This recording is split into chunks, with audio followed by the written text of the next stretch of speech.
Howdy, folks. Welcome to our Saturday morning show here on Clocking the Gallop. We've had an exceptional week, but not as exceptional as the man that I'm going to interview now, because Lyle Cooper, Thursday, let's just put the clock back 2 days, a lovely 20-1 winner. You tried to convince me into Golden Aspen. I took your bait to a certain extent, and it got up on the line, and people have been raving on about it. So well picked.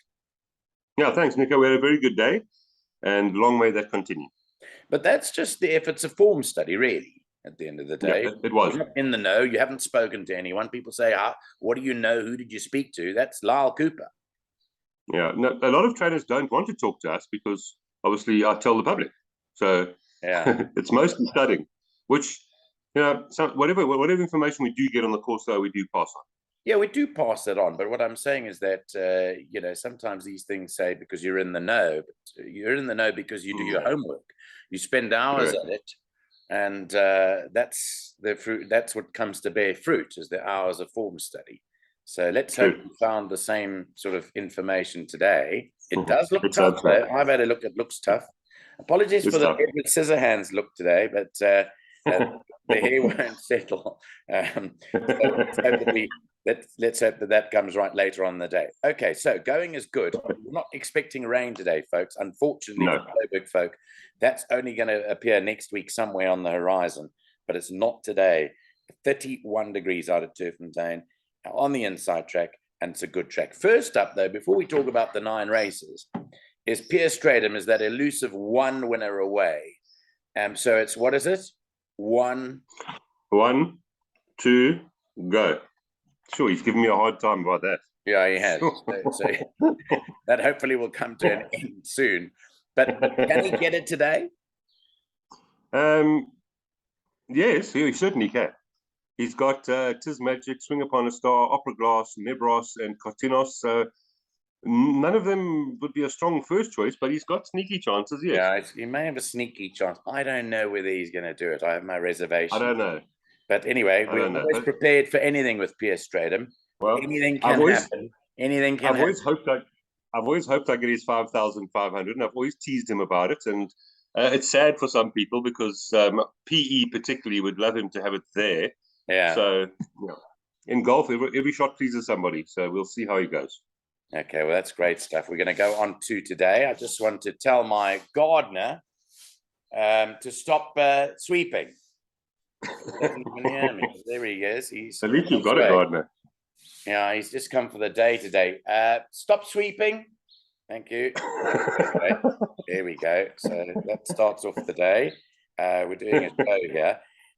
So let's get on to the first race today, which is a maiden plate over 1,200 meters. Now, scratched in that race is number 4, Circus Lights.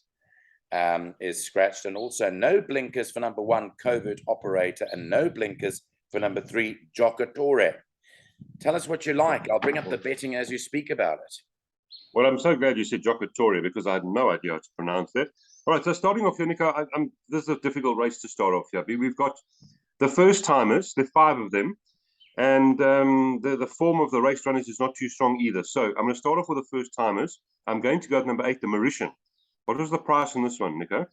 I'm just pulling it up now, but I thought it was in the region of 5 or 6 to 1, but I think it's in that region when I looked last night. So what I've really got to the first timers is their breeding. The Mauritian, the mare won 9 times over sprints, so there might be speed there. Not a good draw, but that'll be my first non-raced runner. Mo the Man, number 6, Johan Janssen Furen, Keegan Mello, the son of Royal Mo. Having a look at him, the mare was with Lucky, won 6 times, but up to 2,000, so slightly sharp. The next one, number 5, was Joey Soma, California Boy, the mare. Athena. And that one from 1450 to 18, so also on the sharp side. So after all that is said and done, I'm probably going to lean to number 7, Sylvan Theatre, with the experience and a draw of 3. From number 3, just pronounce that again for me. Giocatore. Goodness gracious, Giocatore. It's Italian for player. Like a player. Okay, thank you. Like a player in mafia. Sport. Okay, like a player. Okay. Yeah. And then number 1, COVID operator. I don't like this race at all. I can't tell you if it's going to be a first timer or a horse with experience. I'd probably go 7-8-3. Don't like the one at all in any shape or form. COVID. Yeah, it's got, but it's back from a 219-day rest, and that always worried me a little bit. Off. But it's you know, if you look in the front of the computer, didn't you like the front of the computer form comment by Johan? Very fit, he says. Yeah, that is a good sign. And in this, and Gavin will want to start off well. No, you make a good point, Nico. Well, Gavin, of course, is coming back from his operation. He's had an operation on his hands, hasn't he? I think it was, or his wrist. Yes, good. His wrist. Good to have Gavin back. So it's great to have him back. I just thought that if it repeats the first 2 runs, it's quite a nice, juicy price at 7-1. I'm not convinced about Southern Theatre, to be honest. And as you say, those first timers, anything can happen. I mean, California Boy is supremely bred. The Mauritian is very, very well bred. Yeah, there's quite a bit to play for there. That is a tough. Nico, I think I'm going to stay out of the first race, and I'll never say that. I honestly have no idea which way to go. We need to watch on course, speak to the trainers, and get some comments. Yeah, I don't like that race, but I thought that COVID operator maybe offers a bit of value there at 7 or 8 to 1. Some value. Okay, race 2 is a Maiden Plate Fillies and Mares 1,200 meters. It runs at 12:30. An early start, by the way, folks, because we start at 12 o'clock. Scratch here is number 6, Hayne now. That's come out. Brings number 13, Ayia Sophia, into the race now. Henny Krailing is the new jockey for that. So that's just come through in the last few minutes. And then number 10, Solo Diva, has a compression mask on. What do you fancy here? I see there's lots of money for this Time for Charity, which is a newcomer. 12-1 to 33-10. Yeah, a lot of money for that 11 horse there, and it's drawn nicely at 2. Daughter of Time Thief, Mark Khan. Certainly, I'll try and get some more information on course. I'd love to hear what you say about that one. I'm going pretty strongly in the first leg of the bipod for the 10, Solo Diva. I really like that debut. Ryan Munger, Voltaro, and Zaki is going well. Drawn 5, likely to be your favourite. After that, number 2, Midnight Crystal, Sean Terry, Rachel Vinica. Interesting to see that Rachel is here, and just I don't have a computer form, because I've written on my notes. Let me show you. Can you see my? It's so awkward. This. Yeah. But I don't have a computer form. Oh, you don't have a computer. It's terrible. Okay. Absolutely terrible for me. So number 2 winners from the last. So 6 winners from the last 2 runs, and Sean Terry saying expecting a good run. After that, number 7, Luna Winter. Not the worst first 2 runs, that 7 horse. 3 winners on debut, but it does have a bad draw. And then, of course, we'll watch number 11. So, again, Nick, I'm not over the moon about the race, but I'm going to stick with number 10, and big respect for the 11 Time for Charity. Yeah, lots of money for Time for Charity. She is, of course, a half-sister to a horse called Comaneci. It was a very good sprinter trained by Waiho Mowing. And she's by Time Thief, this filly, but there's been a lot of money. You've obviously got to respect that money. Look at the money for Luna Winter as well. A bit of money there from 7-1 to 5-1. Not drawn particularly well as Luna Winter. Solo Diva, yes, very nice first run. The horse that interested me was the second horse you mentioned, was Midnight Crystal. I was quite interested in her because of Rachel's 1.5 kilo allowance and a good draw. I thought that on the run to Captain Peg, obviously, Captain Peg, as you know, is now rated probably 100 plus. And she ran levels and was beaten 2.5 lengths by Captain Peg. If she repeats that kind of run, it'll put her in the firing line at Midnight Crystal. So I thought she 100% the value here. Midnight Crystal at 6-1. Obviously, Solo Diva, we've got to respect the 11 and the money for that Time for Charity. That is the opening leg of the bipod. It's not easy to get through, but I'd put in those few that we've mentioned. On we move to the third, which is a graduation plate over 1,200 meters. You'd think that graduation plates get a bit easier, but let's see what you think here.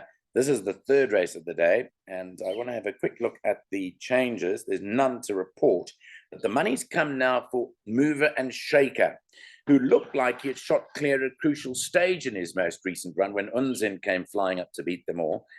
Today, probably they'll use the same tactic, but not go as quickly over the 1,200 meters. They've backed it from 8-1 to 9-2.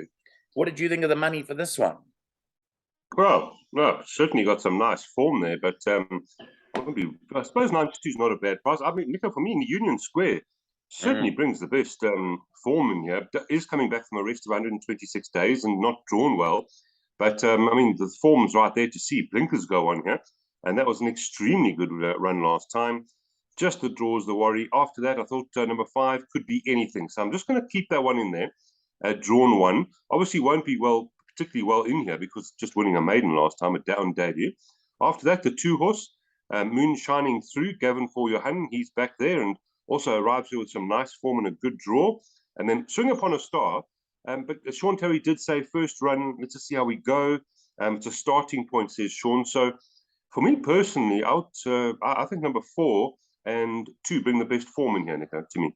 Yeah, I agree wholeheartedly. I think that I rated those 2 the horses to beat here. I like both of them. I thought Union Square, we know De Kock gets those horses ready and fit when they come back. They're not going to let the side down. The draw is a bit of a worry at 10, but they put the blinkers on as well. I think Union Square certainly comes into it. Moon Shining Through, I thought had an outstanding chance. They put the earmuffs on. It jumped slow last time out and not anything went its way, but she is a very, very talented individual. I thought it rested between the 2 of them, and I'm glad to see that you agree. I thought we might well get away with just those 2. Yeah, I agree, Nico. I can't see too many else beating them. This form is so good. Okay. 2 and 4 for us. We're obviously looking at that money on Mover and Shaker, saying it comes from a punting yard, and they might get away with it today. Last time up, they were run out of it, and they did put the money down, and they rated very highly. But we thought 2 and 4 in the 3rd. Okay, moving on to the 4th race. Started the pick 6 today at 20-2. It's a Phillies and Mares 90 handicap, and it's due to be run over the 1,800 meters.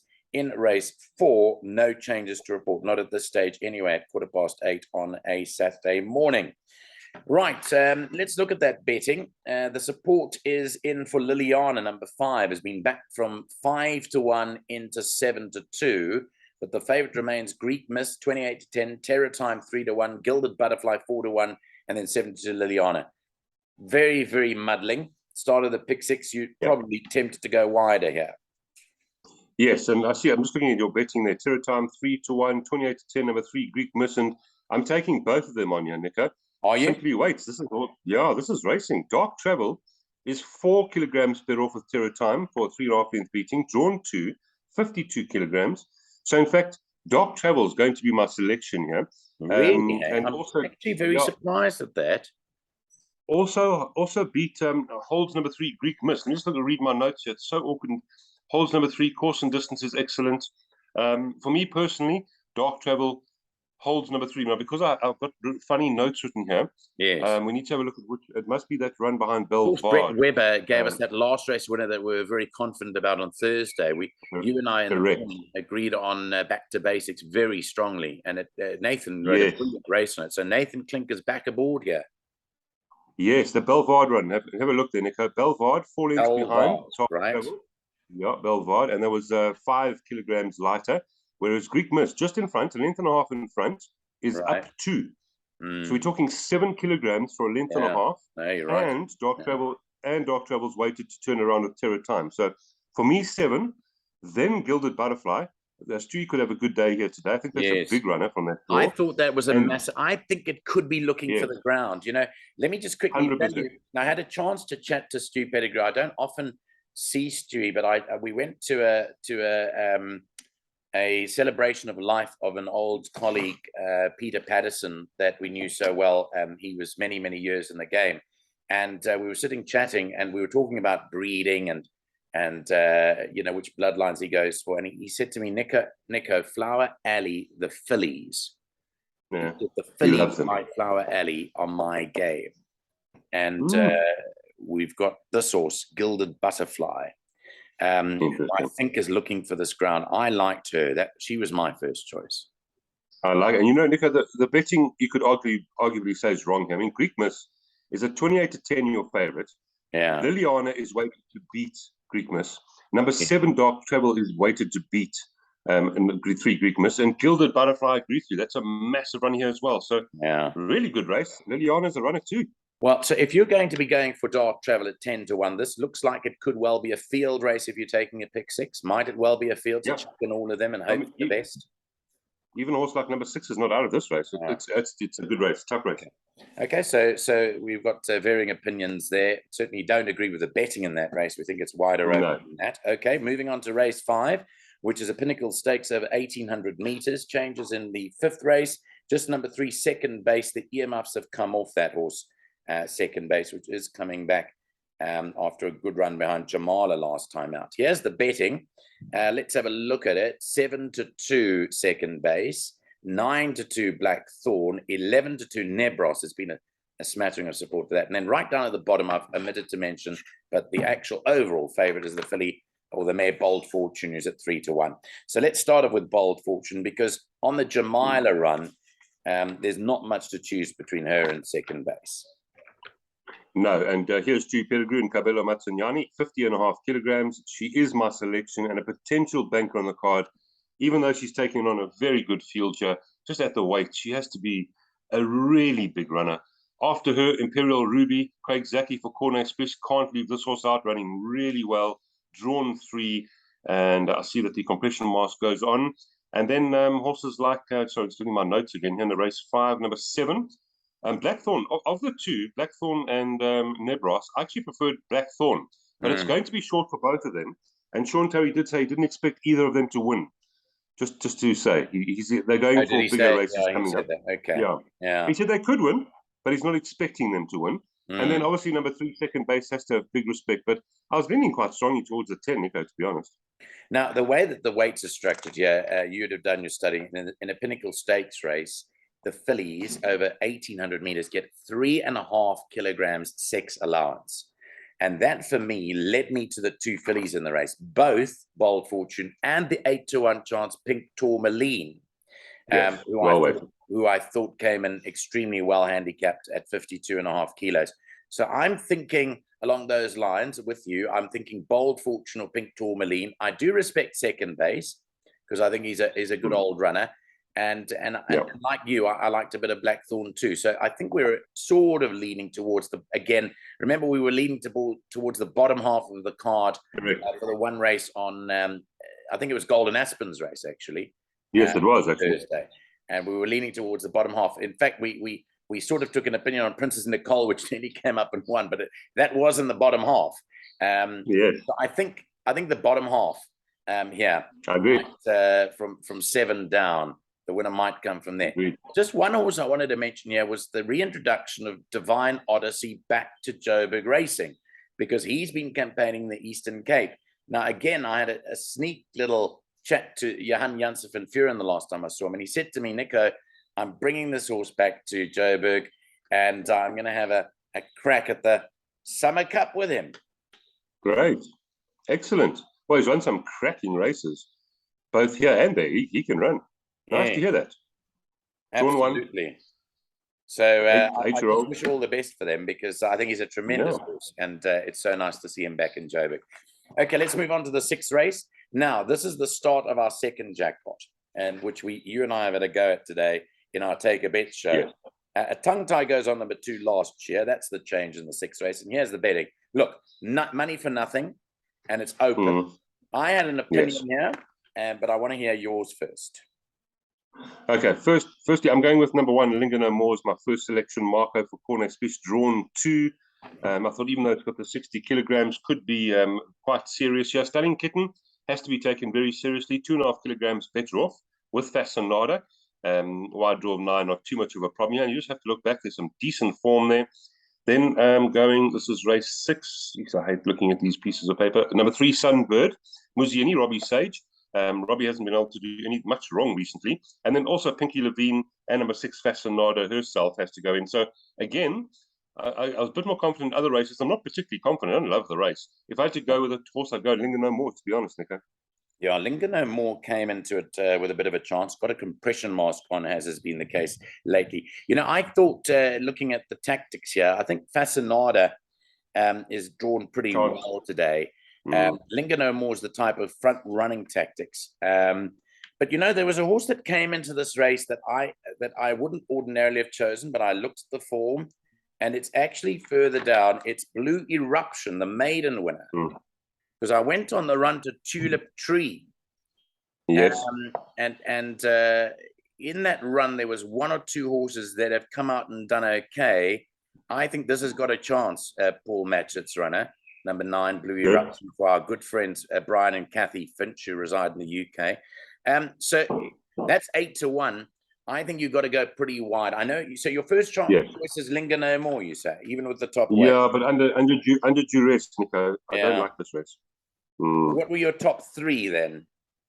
Top 3 were race number 6. I went 1, 4, 3.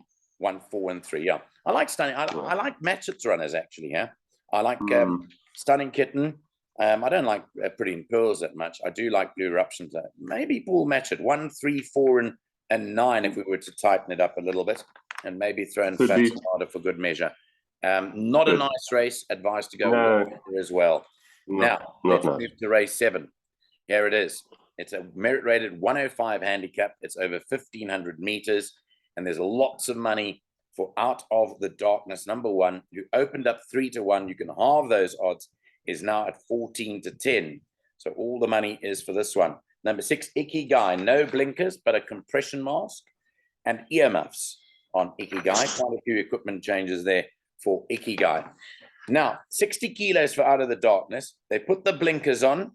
They put the earmuffs on.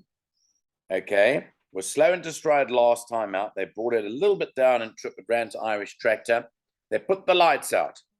Has to give everything weight. Are you on this one? No, but it can win. No doubt it can win, Nico. But let's just go to one horse to give an example why I'm taking it on. Wafif. If you go to Wafif, 5 runs back, ran a length and a half behind Out of the Darkness and is 5 kilograms better off. That's just Wafif. Yeah. Also running extremely well at the moment. 55 kilograms for him.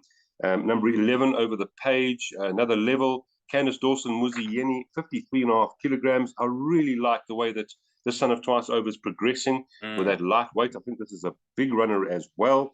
And then, of course, a big respect for number 1, Out of the Darkness. Certainly could win a race like this, but it's going to be a hard job for him. And then number 5, Willow Express. Kabelo Matsanyani, Sean Terry. I thought on best form, Willow Express could be quite dangerous. And then finally, I do want to mention A Sound of Summer as well, with Gavin aboard for Johan, ex-Paul Peter. So I am sitting out on the Paul Peter runners. So for me personally, 10 from 11 and then 1, Nico. Yeah, there's another horse I wanted to mention to you here. At 16-1, it's in Ndlamu. Good. It's the strong front running in Ndlamu. Course. And I did put that in. I know you put that in, and I saw it lurking in your numbers there. Rachel Vinegar rode it once, start to finish. Okay. Don't like the draw of 8 particularly much, but he's capable with Rachel. He is. Go to the front. He's a strong front runner, and if he gets the run of the race, he's a big runner. I think 100%. The one. Again, I looked at a couple of runs here. He comes into it very handily, weighted at 55.5 kilos with Rachel's allowance. So again, like you, I do have healthy respect for Out of the Darkness. I think he was an unlucky loser last time out. He lost the race at the gate. I think I called that race, and I said that last week. It was a week ago. I think he lost it at the gate. He is running well, and he's very fit. He's got the blinkers on today, and he's got the earmuffs back on. That could make all the difference. But I would not be snatching any 14-10, 18-10, or even 2-1 about Out of the Darkness. I think at 33-10 or 3-1, it was reasonably priced. But like you say, you like Wafif. Another level is a very progressive animal. I've said to Candice and to Alistair from a number of runs back that I like this horse, and I think he's going about his business the right way. I think you're right there. 10 and 11 down further at the bottom of the weights represent a bit of value at 7-1 and 11-2 respectively. And I'm chucking in at mine Ndlamu at 16-1. I'm glad you are. Okay, let's move on to race number 8, the penultimate of the day. Is a merit-rated 88 handicap. It's the 1,500 meters again. 10 past 4 is the off-time of race 8. No changes in the 8th race. Let's discuss this one. I'm going to leave this one up to you. I haven't had a look at the race at all. But 9-4 Vanderbilt, can he continue on his winning ways today? Oh, Nico, I might have egg all over my face today, but no. I mean, he's gone up another 9 points. Calm down. I think he's in trouble now. Surely, if he comes through and wins today with this 9 points, I know Sianda is taking your 4 kilograms here, but this is, and his win last time was unbelievable. So I'm definitely not going to leave him out. He's so talented. Yeah. But another ex-Paul Peter horse, which is a bit of a worry for me. So I'm going to tip against him here. I'm going to put him as my fourth selection, in fact. I'm going number 8, Clarkson, Muzieni for Candace Dawson. The way that he won last time was really great. Fantastic win. Yeah, it was. 55 kilograms. So he's now getting... he will be getting 5.5 kilograms from Vanderbilt. Second choice for me here is, let me find my notes, number 7. I think number 7, Whispers of War, could be dangerous with Mark Kahn aboard. Really running very nicely at the moment. And then we're going to number 3, which is Leopold. This horse has let me down. And one day it's going to pop up. So Leopold, for me, the price, they're 10-1. That's my value horse in the race. And then only number 1, Vanderbilt. So, yeah, I'm going against it, Nick. I might have egg on my face. 8, 7, 3, and 1. Okay, so you're going for Clarkson. I must admit, it was a very, very good win last time. It did pick up 8 penalty points for that. Yes, a lot. It did. So that's come up, but he did win well. Let's just quickly touch on Kotinos, Pierce Stradham's ride in the race, because he loves this track. He's run 3 times here for a winner, second, and a third. Hasn't got the best of draws, but he's won on it before, has Pierre? Yes, he's had 3 very good runs here. I mean, Pierre has had 1 ride and 1 win, yes, and that is in my numbers, Nick. I just don't want to talk about all of them. Definitely a player, yeah. Kotinos definitely comes into it as well. Again, I mean, if Out of the Darkness comes through and does well, there's some nice form lines here. And Pierre aboard. Okay, so your first choice is Clarkson then, the 8. Yes. If Vanderbilt wins today, I'm just going to stand there and just bow to this horse, because the way it's come up in the merit rating, and it wins again, I'll be over the moon for it. Unbelievable. He'll be going off to the front and setting the pace up there. Let's see what happens to him. That is race 8. Vanderbilt is a weakish favourite, 9-4, but there is money for Clarkson and also money for Whispers of War here, as well as a bit of support for Argo Alley. Rachel Veneker's ride, who comes into it too. Right, let's go on to the last of the day. This is a novice handicap, 1,450 meters. I'm going to update the changes. You can scratch number 2, Vivacious Spirit, is out. And number 7, Just a Memory, will have a tongue tie fitted. Now, look at this. The money for number 4, Meridius. This horse was gelded after its last run. It ran to Feather Boa. It gave Feather Boa 3 kilos and got beat 3/4 of a length, which stands in good stead. Gelded 11th of August are coming back, and they've backed it from 15 to 10 into even money. The day has hardly started. It's 8:30, and the money has come for Meridius, even money. Obviously, the horse to beat on form, coming back from the break, and Andrew and Ashley Fortune got their horses in good order. Yeah, this for me is, unlike other races where I'm trying to beat the favourite, I'm on the favourite here. Meridius, son of Canford Cliffs, Ashley Fortune, Ryan Munger, drawn 1. The form's right there, 3/4 of a length behind Feather Boa, giving Feather Boa 3 kilograms. That's good enough for me. But I do respect horses like Without Equal, Destiny of Souls, for me, probably the biggest danger, and then Fast Love and Light of Day. But I'm fairly strong on Meridius, Nico, but I know you like just 1 or 2 others in the final race. Well, no, all that I was doing was I was saying, is this an even money chance or even a 15 to 10 chance based on the very first run? Now, if you go back and look at the first run, it was at the Val over this distance, right, on the classic track. Meridius ran to Destiny of Souls and Mo Jive, right, was beaten by both of them. So I'm saying, if Meridius is even money, why is Mo Jive 6-1 and why is Destiny of Souls 5-1? Good point. There's not much between them. Now, I know Meridius has been gelded subsequent, but if you look at that race, Destiny of Souls won the race, right, by 1 length from Mo Jive, who was a further length clear of Meridius. Strictly speaking, okay, if they were to repeat the running of that race at weights that they are today, Destiny of Souls would beat Mo Jive and Meridius would run 2 lengths off the winner. So my point is, why is this even money and the other 2 horses based on that first run?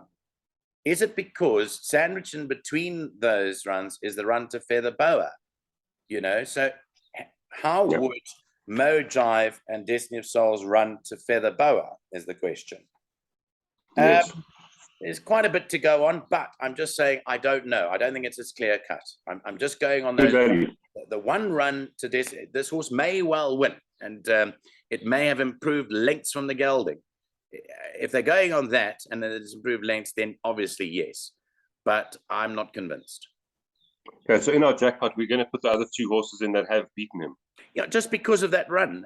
You know, we form people, Correct. and if you go on that form run, you'll see there the Destiny of Souls beat Meridius by 2 lengths, 2.1 lengths actually, and both are down 5 kilos. Correct. Just going on 4. Yeah. Okay. Yeah. So Good we point. like Meridius, obviously, but Yes. saying on that first run, you can't take anything, I don't think, for granted there. Okay, that's where we'll leave it, Lyle Cooper. Racing starts early. I know you're an early bird. You'll want to get there early. Did you go for golf, swinging a golf club this morning that you're wearing your golf shirt, or did you just put that on? No, I'm just wearing the golf shirt. No, there's no reason. When last were you on the golf course? Sure, that's a good question, Nico. I don't think I've played golf in 5 years, but I have. Don't tell me that. I have occasionally practiced my trick shots, but not really. I haven't played, no. Yeah, I know you're a trick shot man, but I also know that you also coach a little bit here and there and give people coaching lessons. But you haven't long time. You haven't played a game in 5 years, really? It's the reason is, Nico. When I stopped, I was +7, and if I had to go and play now and shoot 80 or something, I'll just run into the river and drown myself. So yeah, I'd rather go and practice for 6 months first. Okay. I wish you did practice. I want to see you back on the golf course. How's that? Yeah, it's Make one that day a I must. in the new year, in 2023. It'll be lovely. Okay, Lyle, thanks so much for the input. I hope that Thank you, Nico. Get it right or semi-right, and let's hope that the viewers have enjoyed this. Tomorrow there's racing at Hollywood Bets Gravel. The weather is predicted to be a bit naffy in the next couple of hours, in fact, leading up to tomorrow in Durban.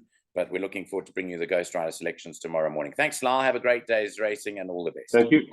See you there, Nico.